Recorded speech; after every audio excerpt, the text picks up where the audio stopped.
നമസ്കാരം, പുതിയൊരു വീഡിയോയിലേക്ക് എല്ലാവർക്കും സ്വാഗതം. ഇന്ന് മലബാർ സ്റ്റൈലിൽ ഒരു ചിക്കൻ 65 ആണ് ചെയ്യുന്നത്. വളരെ ടേസ്റ്റാണ്, വളരെ പെട്ടെന്ന് നമുക്ക് ചെയ്തെടുക്കാനും പറ്റും. ചപ്പാത്തിയുടെ കൂടെയും ചോറിൻ്റെ കൂടെയും അപ്പത്തിൻ്റെ കൂടെയും എല്ലാത്തിൻ്റെയും കൂടെ നല്ല അടിപൊളി കോമ്പിനേഷനാണ്. അപ്പോൾ പെട്ടെന്ന് നമുക്ക് നോക്കാം ഇതെങ്ങനെയാണ് ചെയ്യുന്നതെന്ന്. ഒരു ബൗൾ എടുത്തിട്ട് ഇതിലേക്ക് 1/2 ടീസ്പൂൺ മഞ്ഞൾപ്പൊടി, 1 ടീസ്പൂൺ മുളക് പൊടി, 1/2 ടീസ്പൂൺ കുരുമുളക് പൊടി, 1/4 ടീസ്പൂൺ ഉപ്പ്, 1 ടീസ്പൂൺ കോൺഫ്ലവർ, ഇത്രയും കൂടി ചേർത്തിട്ട് ഇഞ്ചി വെളുത്തുള്ളി പേസ്റ്റ് കൂടി 1 ടീസ്പൂൺ ചേർക്കുന്നുണ്ട്. ഇനി നമുക്ക് നല്ലതുപോലെ ഇത് മിക്സ് ചെയ്തെടുക്കാം. അപ്പോൾ ഇഞ്ചി വെളുത്തുള്ളി പേസ്റ്റിൻ്റെ ഈ നനവ് കൊണ്ട് ചിലപ്പോൾ ഇത് മിക്സായി വരും, ഇല്ലെങ്കിൽ മാത്രം നമ്മൾ കുറച്ച് വെള്ളമൊന്ന് കൈകൊണ്ട് തളിച്ച് കൊടുക്കുക. ഇനി നമുക്ക് ക്ലീൻ ചെയ്ത് വെച്ച ഒരു 400 ഗ്രാം ചിക്കനാണ് ഞാനത് ക്ലീൻ ചെയ്ത് വെച്ചിട്ടുണ്ട്. വെള്ളമൊക്കെ തോർന്നു പോയതാണ്. ഇത് ഇതിലേക്ക് ഇട്ടിട്ട് നല്ലതുപോലെ നമുക്കിതൊന്ന് കൈകൊണ്ട് ഒരു 2 മിനിറ്റ് എടുത്ത് നമുക്ക് തേച്ച് പിടിപ്പിച്ച് വയ്ക്കാം. ഒരു അരമണിക്കൂർ നമുക്കിതൊന്ന് മാറ്റി അടച്ച് വയ്ക്കാം. ഇനി ഒരു പാൻ വെച്ചിട്ട് നമുക്ക് ഈ ചിക്കനൊന്ന് ഫ്രൈ ചെയ്തെടുക്കണം. അതിന് വേണ്ടിയിട്ട് ഞാൻ ചേർക്കുന്നത് സൺഫ്ലവർ ഓയിലാണ്. ഇനി നമുക്ക് ചിക്കൻ ചേർത്ത് കൊടുക്കാം.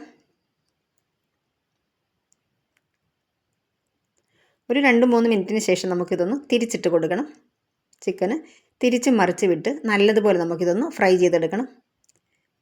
ചിക്കന് ഫുള്ളായിട്ടും കുക്കായി വരണം. ഇനി നമ്മളിത് ഒരുപാട് സമയം കുക്ക് ചെയ്യുന്നതല്ല.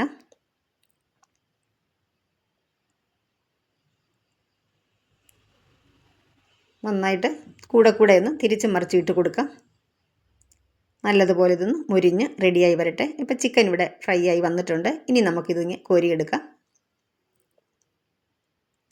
ഇനി ഇതിൽ നിന്ന് തന്നെ നമുക്ക് ഒരു 1.5 ടേബിൾ സ്പൂണോളം അല്ലെങ്കിൽ 2 ടേബിൾ സ്പൂണോളം ഓയിലെടുത്തിട്ട് ഇതിലേക്ക് നമുക്ക് ഒരു 7-8 ചെറിയ ഉള്ളി ഇതുപോലെ നൈസായിട്ട് അരിഞ്ഞെടുത്തത് ഇതങ്ങ് ചേർത്ത് കൊടുക്കാം.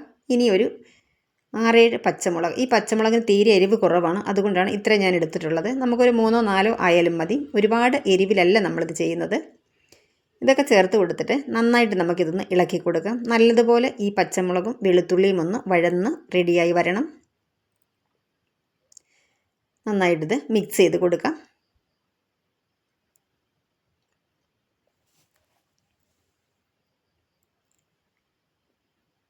ഈ പച്ചമുളകിൻ്റെയും വെളുത്തുള്ളിയുടെയൊക്കെ പച്ചമണമൊക്കെ നന്നായിട്ട് മാറിയിട്ട് ഒരുവിധം ഒന്ന് ഫ്രൈ ആയി തന്നെ വരണം ഇത്. അപ്പോൾ ഇതിവിടെ ഏകദേശം ഒന്ന് വഴന്ന് വന്നിട്ടുണ്ട്. ഇനി നമുക്കിതിലേക്ക് കുറച്ച് കറിവേപ്പില ചേർത്ത് കൊടുക്കാം. നന്നായിട്ട് ഇളക്കി കൊടുക്കാം.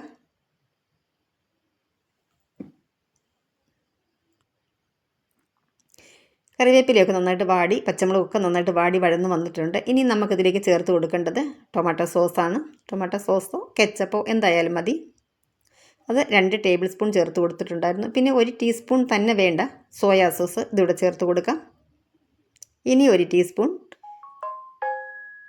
ചില്ലി സോസ് ഇതിവിടെ ചേർത്ത് കൊടുക്കാം.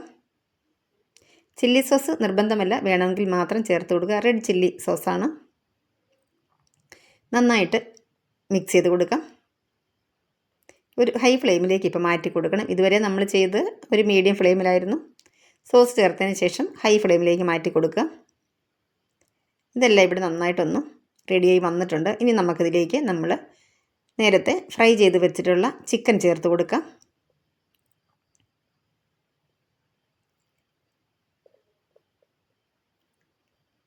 ചിക്കൻ ചേർത്ത് കൊടുത്തിട്ട് ഒരു 4-5 മിനിറ്റ് മാത്രം വെച്ചാൽ മതി. നമ്മൾ സ്റ്റൗവിൽ നന്നായിട്ട് തന്നെ ഇളക്കി യോജിപ്പിക്കാം. ഈ സോസൊക്കെ നല്ലതുപോലെ നമ്മുടെ ചിക്കനിലേക്ക് ആയിക്കോട്ടെ.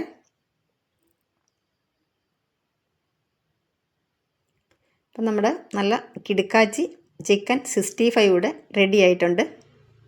ചപ്പാത്തിയുടെ കൂടെയൊക്കെ കഴിക്കാനായിട്ട് എല്ലാത്തിൻ്റെ കൂടെയും ചോറിൻ്റെ കൂടെയും ഒക്കെ നല്ല അടിപൊളി കോമ്പിനേഷനാണ് കേട്ടോ. അപ്പോൾ എല്ലാവർക്കും ഇന്നത്തെ വിഭവം ഇഷ്ടമായി എന്ന് വിശ്വസിക്കുന്നു. നിങ്ങളുടെ വിലയേറിയ നിർദ്ദേശങ്ങളും അഭിപ്രായങ്ങളും ഒക്കെ കമൻറ്റിലൂടെ അറിയിക്കാനായിട്ട് മറന്നു പോകരുത്. ഇന്നത്തെ നമ്മുടെ വീഡിയോ ഇവിടെ പൂർണ്ണമായിരിക്കുകയാണ്. വീണ്ടും നമുക്ക് മറ്റൊരു നല്ല വിഭവമായി കാണാം. Thank you.